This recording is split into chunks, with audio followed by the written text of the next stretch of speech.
दीपक भाई आप एपर्यंत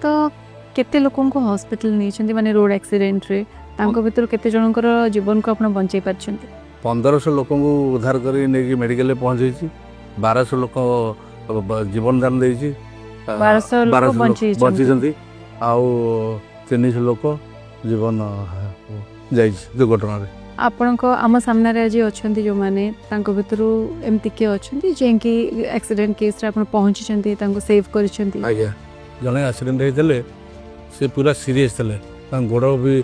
ऑपरेशन होइछि हाथ भी ऑपरेशन होइछि से पूरा सीरियस थले से टोटल से भी अचेत अवस्था थले कटक मेडिकल भल ही आछंती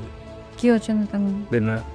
आपण कोन कहबे दीपू भाई को विषय रे और तांको काम विषय रे और देवदत्त संगठन विषय रे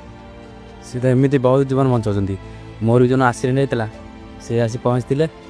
मत मेडिकल को जन जाती बेहोश होती